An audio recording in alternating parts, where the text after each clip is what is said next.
Alrighty, looks like we are live. Hey everyone, welcome to a special episode of Properties and Beers. And I promise there will be beers today, right? I'm Gaurav Gupta, CEO and founder of Ethical Property Investments. And today I'm coming to you from a very special location, Disneyland, California. I don't know if you can see behind me.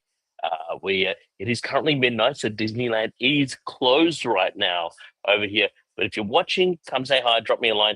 And before we get started, we have a very special beer. Now, before we get started with the beer, though, this is one of my favorite kinds of beers.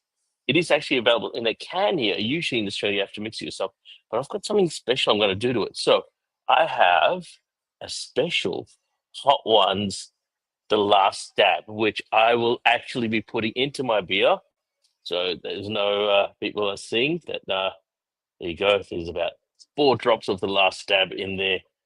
And you're probably, if you're watching it, you're probably like, Goro, why are you putting the last stab in there? Well, guess what? Because I have a Michelada with chili in there. So I've got extra chili in there. Let's get started. It's a Modelo. Yes, the can's about the size of my hand. It's 500 mils. It's nuts, right? So uh, this is glass with the chili. You guys can see it's in there. Last stab. Add the beer. And by the way, I'm in a hotel lobby, so there's some interruptions. Please excuse me. So, welcome to Properties and Beers Disneyland Edition, right? Now, we better get started. Delicious and much more spicier than I usually have. Guys said, if you don't know what Michelada is, it's a beer with chili, lime, and salt, and clamato juice. The key ingredient is clamato juice. If you haven't had it, please try Michelada. You'll find out your local good Mexican restaurant. You know they're a good Mexican restaurant if they're serving Micheladas. So let's get started. Now, this might look like a fun backdrop. And honestly, it is, right? It is a fun backdrop, but also makes a lot of sense. Walt Disney built this entire place on vision, planning, and community. And when you look at how he built it, there are some really big lessons for us to learn as property investors back home. Now, think about it. When I was growing up, Melton had a really bad reputation. Melton, Victoria, by the way, not anywhere else in the world. Melton, Victoria had a really tough reputation, and right, for being no socioeconomic area. Now, most people avoided it, right? People like, hey, I have to get a bulletproof vest just to drive through Melton was a joke. And most people avoided it like the plague.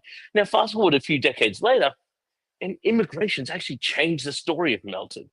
Families brought homes, investing community shops opened up, and guess what? Crime rates actually fell despite the news headlines. To put numbers to it, recorded offences in Melton fell by about 10% in the 12 months to June 2022.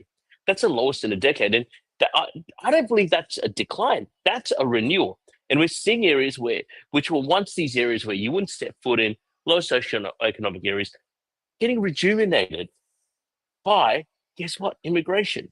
And that's where the conversation really begins. Migration, my friends, isn't the villain in Australia's housing story. The problem is supply, and we simply haven't built enough homes. That is the truth.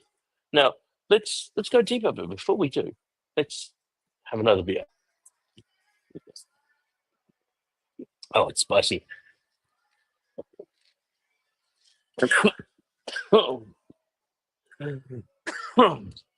Wow. So some of that chili definitely got to me. Cheers, guys. Wow. Um, yeah. So did that. You can see my eyes watering because of all the chili. Hold on. You can tell this is live. So let's go a bit deeper. Right now, there's 1 million Australians which were born in India. That's our second largest migration group. And the housing preferences are clear. They want detached homes with land, 4 bedrooms or more, homes that suit multi-generational families. So, people want toilets. So we're starting seeing more and more, en suites in every room. It's not unusual to see 4, 5, even 6 bedrooms with en suites in every room. By the way, that also leads into some of our co-living designs which are suitable for multi-generational families. And here's the big insight. The demand we see today isn't coming from people who landed yesterday or 2 years ago, even. It's actually been driven by families who came here 7 to 15 years ago. So there's a lot of this talk about housing pressures, et cetera, from people who came here 1 or 2 years ago. Unfortunately, that's just not reality, right? These people, they've built careers here, they've raised families, and now they're moving from renting to ownership. They don't just land into the country and say, hey, I want to buy a property. That's not how the situation works. And that's why you're seeing some strong bidding from Indian families at auctions, particularly. It's not because migration is breaking the system, it's because our planning hasn't really kept up with the predictable demand, right? And this is where I pointed my finger at the recent opinion piece in the West Australian this week. And I said it then, and I'll say it now: migrants contribute more than they take. The Indian diaspora in particular is one of the highest tax-paying groups in the country. I think it's like first or second largest tax-paying groups in the country. And yet somehow, as the Indian diaspora, we keep getting blamed, right? And I don't think that's really a fair comment, right? Um, we're paying some of the highest taxes, doing some of the jobs, and uh, I don't think it's really fair getting blamed. And let's set the record straight with a few truths. But before that, okay, didn't get chili in my mouth, right? So migration isn't the villain, supply is. There's strong bid in auctions that signals a real demand, not a crisis. And Indian families moving from renting to ownership show us that the market's heading, and that's an opportunity for investors if you know how to capitalize on it. Because depending on where you're coming from, most migrants, I believe, contribute more in taxes than they draw down in services. They strengthen and not weaken the system. There's always that, most people, when they come into this country as skilled migrants, want to contribute. They don't want to, leech from the system. That's not why they come into this country. They come here because of opportunities. It's cost them a lot of money in a lot of cases to actually get here. It's not a free ride to get into this country. We don't live in the 1960s or 1950s. It takes a lot of effort to get here, right? Now, let's look at capitalizing on some of that, right? So if you look at the areas of demand like Western Sydney, we talk about Melbourne's north and even Melbourne's west, and even areas like northern Perth and some places within, the outskirts of Adelaide, they're not problem areas anymore like they used to be, right? They're structured growth markets, which we're seeing especially people who are migrants take up those underlying areas. And now I know I was on a Four Corners episode recently saying, hey, why would people with disabilities want to live in those areas? Well, they might not. But guess what? New migrants actually want to live in those areas. Right? These so-called problem areas in the middle of nowhere eventually will become somewhere. And that's where, if you want to capitalize with that market, that's where a lot of people who come into the country are investing. You know, so for investors, the lesson's really clear, right? If you own or invest in detached homes, by detached, what I mean is, not apartments, not townhouses or units. I'm talking about detached homes, things with land, at least 350 square meters that can really support family living. With lots of en suites, you're aligning with long-term structural demand. So I'll repeat that again. For investors, here's the lesson, right? Invest in detached homes that can support multiple families or family living, and you're going to align yourself with long-term structured demand. So before I get started on some lessons from Disney about property, we're going to have some more drinks.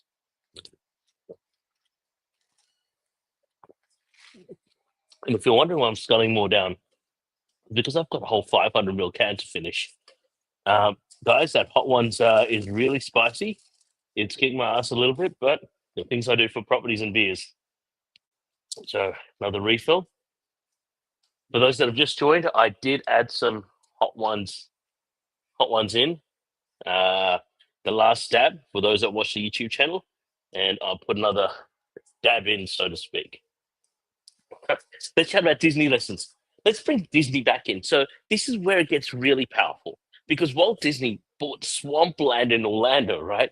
Everyone thought he was nuts and crazy, but Disney wasn't buying for what it was. He was buying for what it could become. He actually turned it into a town called Celebration.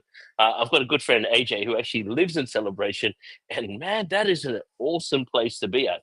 And let's have a look at how he approached property, right? He secretly bought up thousands of acres through different companies to control costs. I think that was land banking at a genius level. And he didn't build rides. He built like an ecosystem. And anyone who's been to Celebration Orlando, just outside of Orlando specifically, we're talking about, you know, hotels, shopping centers, transport, communities. Every part reinforced the other. It was vertical integration, and Richard Branson followed the same system with Virgin, right? Now, over in California, it's not just one Disney park. He's actually got the Disney park, then he's got the Disney California park, and then they've got a whole group of hotels on the actual parkland that are part of Disney. And then they've got the hotels like the one I'm staying at, which is a good Disney neighborhood hotel. So there's a whole ecosystem that got built around a vision and an idea.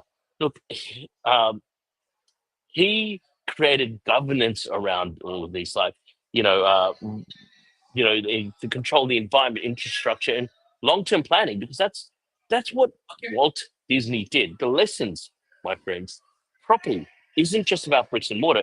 It's about creating ecosystems, communities, and the experiences people really want to belong to.